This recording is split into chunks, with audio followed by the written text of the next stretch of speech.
Good afternoon, ladies, gentlemen, children from all over the world. I am Hollywood Horse here with Arrow Eagle, and this is Tracks and Tackles as we dive into the wild and share adventures and stories from generations passed on to share the passion of the great outdoors. Arrow Eagle, what do you got to say? Lead us off. All right. Well, hey, welcome everybody. Thanks for tuning in, and we always appreciate your support and interest in the great outdoors. The purpose of this podcast really is just us two guys hanging out and swapping stories, talking hunting and fishing. But we're actually on the way. We're en route right now. You may be able to hear in the background. We're driving through a monsoon. It is wet out. On our way to a cabin. We're going to do a little bit of scouting this weekend, along with cutting up firewood, preparing for winter, check some trail cams, and just got a long weekend of work ahead of us. So we thought, while we're en route, no time like the present to hit record and start talking a little bit of hunting and outdoors. So it's been a long week at work, but today we are on our trip westbound through the monsoon, headed to hunting camp. I don't know if I packed an umbrella. Did you, Ron? We might need it. Our gear's definitely getting wet in the bed of the truck right now. I'm just glad my bow is in the back seat here and it's protected, for now at least. Yeah, the precious cargo is inside the cab, and it doesn't matter what weather it is. When you're outdoors, any day's better than sitting behind the desk. Yep. But yeah, as we know, prep work is just as important as the actual hunt or the actual activity itself. So, like Ron said, we're gonna cut up a lot of firewood here. So I was doing my stretches and I was swinging the back around, just trying to get it loosened up. So I'm ready to get out there and do some labor so we can reap from the rewards. We'll have a nice warm fire when winter comes along. Yeah, we went up several months ago and we cut up some firewood, but it needs to be split before winter. It burns faster than it gets chopped. Every year. And there's nothing like those cold winter days in hunting season where you're out in the stand. And, without a doubt, you want to come into a nice toasty fire. So we go through the firewood each year. Yeah, when there's the role, it kind of gets placed on someone and forced on them, but the role of the fireman. Just waking up in the middle at night, just making sure there's logs on the fire. I know a few times you wake up and you're like, I don't know, does it need another log or not? And one year I tested it and we woke up freezing. Yeah, unfortunately, what we've got is we've got a cabin that has a nice wood stove in it, but there's no way that fire burns all night long with the size of stove that we have. So somebody's going to be designated as the fireman and is on fire duty to make sure that probably about 2, 3 o'clock in the morning, depending on how late we stay up. Yeah. Somebody's going to have to wake up and throw another log on the fire, or else it's going to be pretty chilly in the morning. And nobody wants to have to start a fire first thing in the morning before going out and hitting the tree stand. Yeah. But yeah, me and Ron were talking off camera here a little bit. Man, time is getting close. It's soon going to be archery season. We got our hunting license bought. We got our go tag submitted. We're ready to go. We're itching at the chomps to get out. But yeah, we're going to head up here. We got the bows in the back, do a little target practice. Make sure it's shot in from year to year. Want to make sure that when you release that you're putting a good shot out there. I'll tell you what, we should probably be talking fishing season right now. This way this rain's coming down, I can hardly see in front of me. Yeah, they might be swimming across the road here soon. Get out your fishing rods. We're going through a monsoon. Yeah, I learned a life lesson, though. I know we were packing a lot. We got the generator. We got some other stuff. But the one year, I forget it. It was either a keg or a kayak I had to back, and I didn't have it strapped down. It rolled, and it broke my rod. So I just kind of learned from that mistake. I'm very detailed and attentive whenever I'm packing stuff to, make sure it's strapped down or, take my rods out. So I didn't bring my rods this trip, unfortunately. What do you think the rain does for the deer? Do you think they don't mind it? Do you think they take a nap? Do you think they what do they do? What are they thinking? I think just like these guys that are pulled off the side of the road on the highway, just hunker down and they try to stay out of it. Honestly, a good steady rain is always, reproducing vegetation and food sources. So it's really important that we get that water from the sky. But it's been dry, and when it comes down like what we're driving through right now, man, holy cow. It just doesn't give the land time to saturate it and soak it up. So you get a lot of runoff and flash flooding. But where we do primarily most of our hunting, it's on mountainous terrain.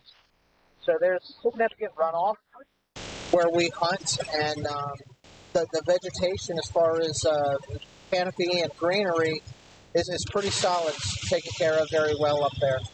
Yeah, I know.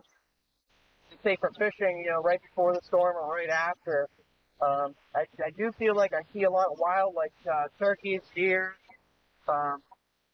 especially right after the storm, because they can go out in the field, they can dry off, get away and get moving a little bit more. And I'm sure it heightens their sense of hearing. Probably like us with this audio, it's probably a little bit trickier to pick up with this heavy rain coming down. So if you got predators and coyotes, trying to sneak up on you, they don't want to be out in the open where they can do that. I'll tell you, after a good rain, those are some of the best times to be able to sneak into your stand, get into to do a good hunt. If you want to get into your location without getting busted, the forest floor is damp. And, just like when you got dry leaves that have fallen in the fall and you hear deer, squirrels, etc., walking around and your heart gets a pounding a little bit, they hear you too, sneaking in and out to your stand. So, after a rain, you definitely have the opportunity or the element of surprise. Yeah, it's nice that you bring up that how they can hear us, we can hear them, or they can't hear us, and we can't hear them. I think when I'm in the stand, I have more success when a deer comes out of nowhere, because when I see them early, I get excited, I get a little jittery, and then I'm sure they can kind of pick up me moving around a little bit. But yeah, when they sneak up on you, everything just happens so quickly. So it's a nice surprise. It gets the heart racing, and you don't really have time to think. It's all about action. Yeah, you don't have time to screw up, right? They sneak up on you. Some of those are the best hunts. And I love getting caught off guard. But, I always say, I'll give up hunting if I ever get to the point where my heart doesn't pound and my knees don't shake and I don't get that buck fever. So, yeah. I was talking at work to people today. I don't like roller coasters, and I don't like jumping from heights, jumping off a cliff in the water. And we relate to thrill chasing, and we started talking about that. But yeah, there's nothing like the thrill when your heart gets bumping, you get the jitters, you start shaking, when you're, the animal you're looking for, the deer, the turkey, when that comes in the picture, and, you realize the moment's here, this is what you waited for, this is what it's about. But yeah, there's nothing like that feeling, that little adrenaline rush that kind of gets you going. That's what hunting's all about. Well, we might be coming through the other side of this. Sun's shining now. Might have to get my sunglasses out. And, feels a little bit like Florida right now, honestly. Torrential downpour in the middle of the afternoon, and then a sunny day the rest of the day. It should feel pretty good up in the mountains. We always get a good breeze up there, and with the canopy, there's not too much sun rays coming through unless you're on the top on the other side. But it should be a pretty peaceful weekend unless the humidity gets up.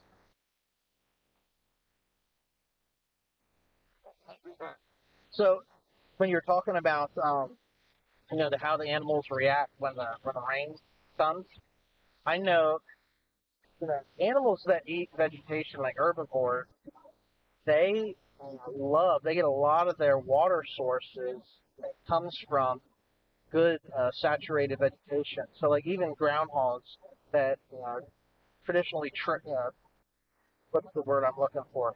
Even groundhogs that traditionally go after like your gardens and your farmers pest type animal, um, they're going to come out. Like right now, we got through that rain, and you have a good dew in the morning or after a rain like this where the grass is wet. Those herbivores will get a lot of their water right off of the grass, not having to go into a water source. So, man, what a monsoon that I'm was. glad we're through it. Yeah, so I can hear you now. I know we might want to just start over, but we're headed west. We're on the Pennsylvania Turnpike, headed to Western Pennsylvania. We're going up to our cabin to have a weekend of scouting, and honestly, we got to split some firewood and just get camp ready because in less than a month, opening day of archery season in Pennsylvania starts, and might as well be a national holiday in our family. That's right. So it's not as hot, heavy early in the season, but towards the later tail end of archery season, we definitely put a lot of blood, sweat, and tears into tracking of whitetails.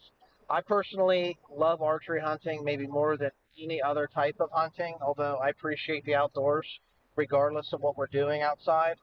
But there's nothing like hunting deer with a stick and a string. Yeah, I'm a firm believer in that too. I think it's a lot easier, number one, to get off work for archery. And PA rifles will just last about 2 weeks. So especially if you're trying to, if anyone else in your company or your business is into that too, well, people are getting off. You got to get off too. But archery is a little bit of an extended season. It's warmer. It's normally not too cold, so you're able to stay out in the woods a little bit longer. And overall, it's a little bit more challenging. So I find it to be rewarding as the deer got to come a little closer. But yeah, I'm excited. I'm fired up. That reminds me, you talked about the prep work. I know when we get up here, we need to look into our trail cams. Hopefully we have some good footage up there and some good signs on our land that, will keep getting us excited and more motivation to get out there this fall. Yeah, we've strategically placed trail cameras. We have several different locations, picked out where we know the corridors where the deer travel on our property. And, it's always, where allowed, you want to put out cameras to try to capture that target buck. And, one of the questions you would ask me before we started the recording was, what are some of the goals that you have for the season? And I was been thinking about that. It's always good when we can scout. You spend the summertime scouting. There is no off season in hunting and fishing. There's just hunting season and the anticipation and build up to the next hunting season. Right? Hunters Outdoors doesn't have an off switch. That's right. And so we want to spend the summertime capturing video, capturing pictures, and trying to identify, target bucks, understanding doe population, understanding what the deer herd in our area look like. And the property that we hunt, it is a corridor that deer travel through. So, I'm really excited to go pull some SD cards this weekend. We'll hopefully have some good content. We'll put it out there and post it on our socials. But, I haven't done a whole lot of investigating into what the cameras are capturing so far this year, and maybe a little bit behind the ball on it. But just like the tyranny of the urgent, life gets in our way. We work 40 hours a week, and we play outdoors as often as we possibly can. So I'm really excited about this weekend trip up to our hunting camp. Yeah, we had some headaches with the one cell cam. I don't know if our viewers here have any recommendations for us. I'd be glad and open for some feedback. Our Spy Point one, when I first got it, the antenna broke off and we got that fixed. But for some reason this year, it worked great last year, but this year battery placement doesn't want to work great. We tried different things, switching batteries, but it doesn't want to lock in. And then we also tried, jamming cardboard in there just for that little extra pressure to engineer it. And that worked for a day, but something came loose or was saying something about the SD card, and then that one's completely free. And like I said, it worked great last year, and we recently invested in a Tacticam. I think it's a Tacticam Pro that we got. That one works phenomenal. But that one you have to have a subscription. But just to see pictures when you're 2.5 hours away from camp, lying in bed, you get a text message that pops up and it wakes you right back up because you get a little excited. But so far, just a lot of does, a lot of turkeys. But we're getting closer and closer to when the season's going to be here, so there's going to be a lot more activity. So yeah, I'm excited to see what our other cameras have to offer, and see if we can get this figured out. But as always, open for feedback. Yeah, we got several cameras out made by several different make and model. But from your preference, you're not a fan of the spy point at this moment. Yeah, I know. You're shaking your fist at me the one day. I wasn't setting it up right, but I don't know. We'll see if maybe third time's the charm of trial and error and trying to work through it. Maybe I'll be biting my words here and we can get it figured out. Yeah, I'll say the Tacticam has an excellent picture compared to some of the cameras we got in rotation are old and need to be churned out, replaced with something a little bit newer. But that Tacticam Pro, man, it is got a nice crisp picture. It gives us clean video, and I'm a fan of Tacticam anyway, just from the sake of when I started self-filming hunts. I looked to some technology from Tacticam to help me capture some of my archery kills, and so I'm a little bit biased and lean towards that company. But I know there's a lot of good products out there. So feedback from any of the listeners. Love to hear back from anybody out there. Tell us what your favorites are, pros, cons. Certainly, we're not the experts, but we know what works for us. Yep. At the end of the day, I just want to see mature bucks on our property. I want to see young fawns on the property. And if we know we got a doe population come rut, that'll bring in those big boys that we're looking to put down. If you build it, they will come. Yeah, just got to keep the does around, and the activity will increase.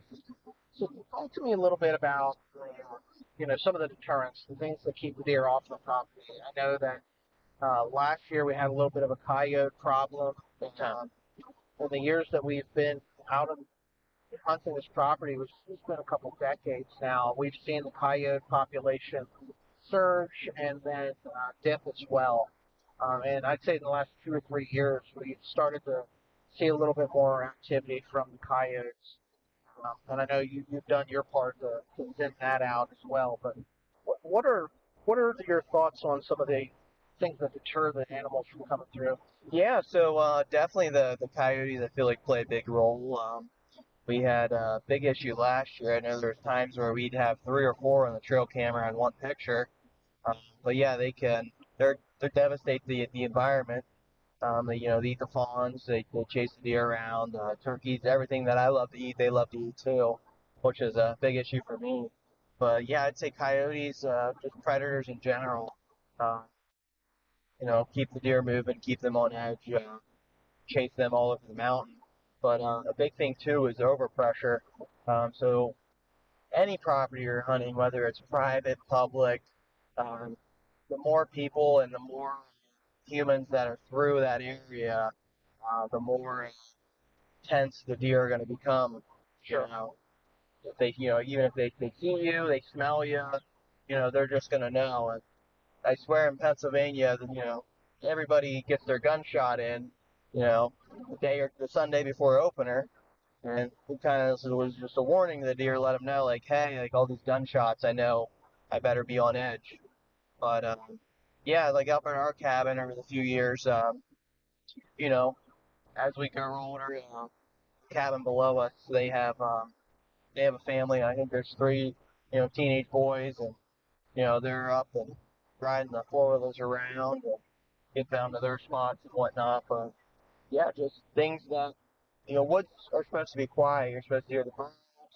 You're supposed to hear the raining at the leaves. You're not supposed to hear, engines or people talking or, any kind of activity that's abnormal in the woods is gonna, put the deer on edge and possibly scare them away. Yeah, that sudden change to environment, whether it be four-wheelers or us running the chainsaw or even running the generator when we go up to our camp and we're camping out and we need some electricity.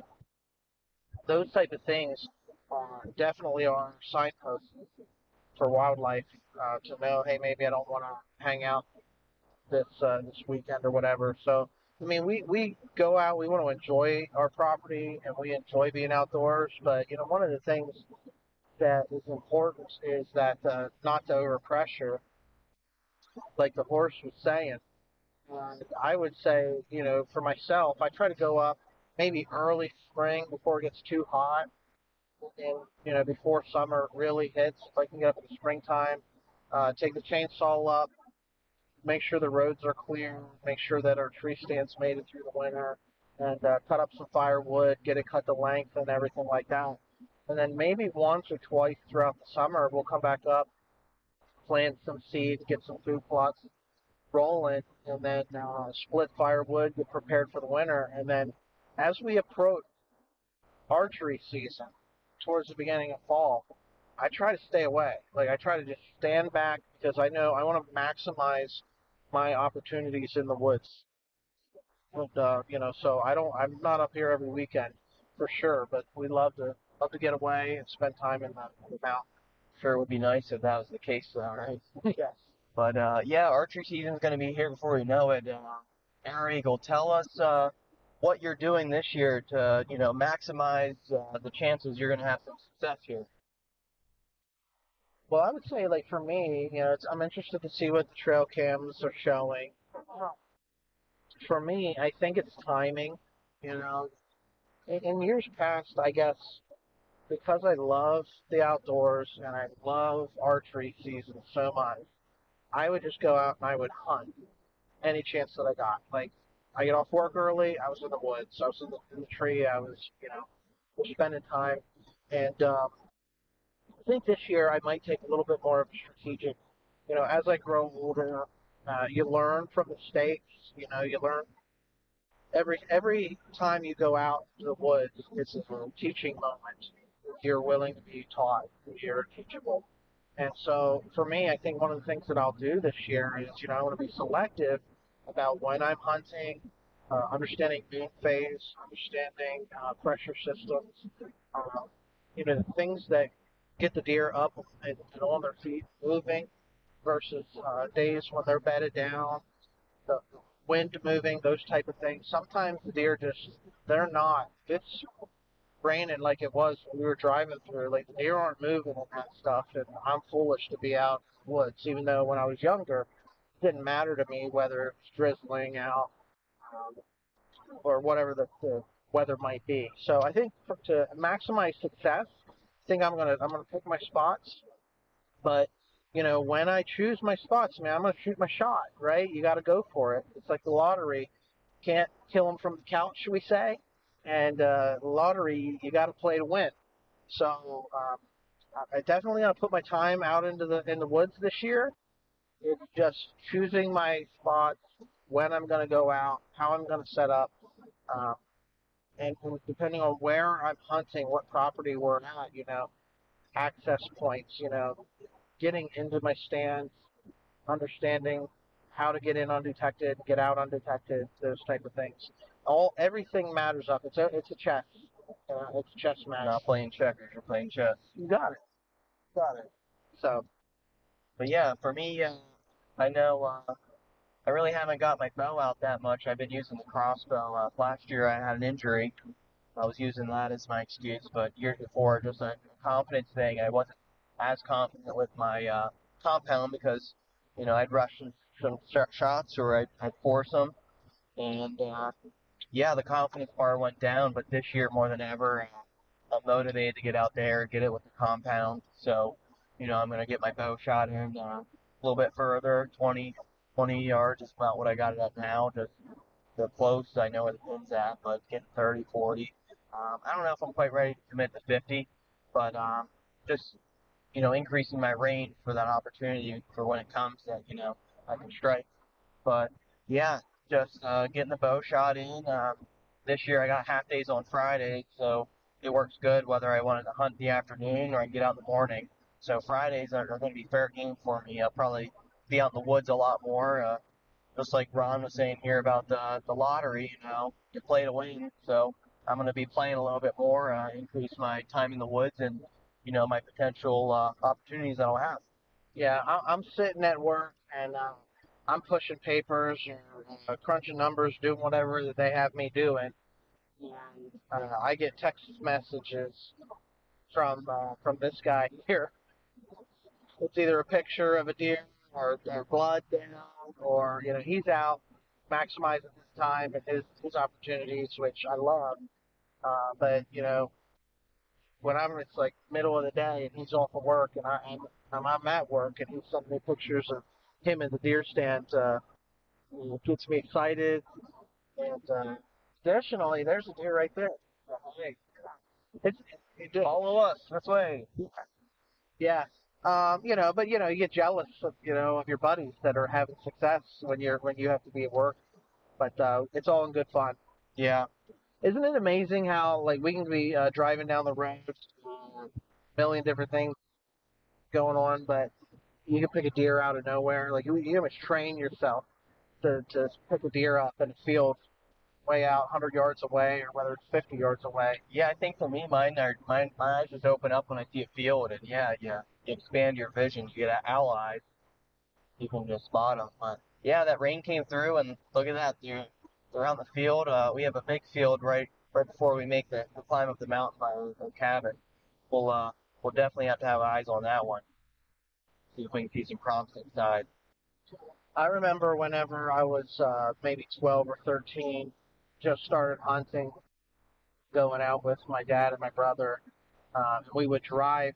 We'd drive like 4 hours to hunting camp. Like that was no problem. So what do you do when you're that young? You got to go on a long trip, which I didn't want to go for the ride, but I definitely wanted to be with them at the destination. Yeah. So, but one of the things that was really fun for me, if it was like a day like today, it's after work, you work all day. Obviously, I didn't work because I was a kid, but my dad would work all day, and then we'd load up the car and we'd drive this 4 hour drive towards the end of the day. That's when the deer are moving, right? At the end of the day, before dark or right around dusk, and we would count driving up through God's country, it's beautiful land that we live in, and we would count how many deer you could see in each trip. Sometimes you'd see 4 or 5, sometimes you'd see 45. Huh. Yeah, that's one of the fonder memories that I have of those long drives up to where we hunted whenever I first got started. Yeah, I know when I was young that, man, my head would be propped against the window and I'd be taking a nap and, waking up and you're still an hour away. But as I get older, I realize, it's not as much about the journey, but it's about the destination. It is definitely. I guess I got that flipped backwards, but y'all know what I mean. I guess it's the same when you're out in the woods and, sometimes it's not all about having that success, but, it's just all about being outside and, enjoying your time while you got it. Yeah. Well, listen, thanks for joining us. Thanks for listening to the podcast. We appreciate all the support for everybody that is part of our hunting family. And one of the things I wanted to ask you, Hollywood Horse, is how's your fishing season going? Man, we're having a blast. I got this great spot, and I keep coming back to it. I keep wanting to give it space. Like a good girlfriend, you want to give a little space from time to time, but it's just hard to keep away from it. If you're reeling in some nice 3 and 4 pounders. But yeah, the bass are biting. It's been a blast. Yeah, and I've seen some videos that you're sharing. You're getting other people into it. Some people catching fish for the first time. You're actually not just going out and enjoying the spot for yourself, but you're taking people and introducing the outdoors to them. Yeah, I love doing that. That's it's kind of nice just to see the joy in other people's faces. But it's private property. I got permission to be on it, but I'm almost wondering too. The farmer sees me every time I'm there with someone else if he's going to start asking questions. But we haven't hit that point yet. But yeah, I enjoy just sharing the outdoors with people and making memories. Is what it's about. Yeah, when you go fishing, you don't always come back with a fishing photo, but you always come back with a fishing story. Yeah, there's always fishing stories. Some older gentleman at work was telling me how his buddy called him and was saying he was using a whopper plopper and the biggest bass of his life hit it, but it got off. So you just take those stories with a grain of salt, but they're always fun to share, whether people believe them or not. Biggest bass of my life. You should have seen it. Should have been there. Yeah, definitely. But yeah, it's been a great summer for fishing. It's going to be a little tough of a balance because archery's getting closer, so I'm going to want to switch my my rod and my string for a different kind of string and metal rearranged so I can let some majestic arrows fly towards some beautiful whitetails. Yeah, definitely. So we're gonna spend a little bit of time shooting our bows here this weekend. We're gonna spend a little bit of time checking trail cameras and setting up camp, getting it prepared for. Like I said, maybe in about a month we're gonna get started. So really excited for this time of year. It's it really is my most favorite time of the year, and can't wait and anticipate what this season is going to bring for us. So appreciate you guys tuning in, listening to us tell stories. We're going to continue to share these stories. Like, subscribe, give us a 5-star review. Appreciate you all out there in hunting family land. And until next time, we'll check in with you. Stay wild. Keep hunting.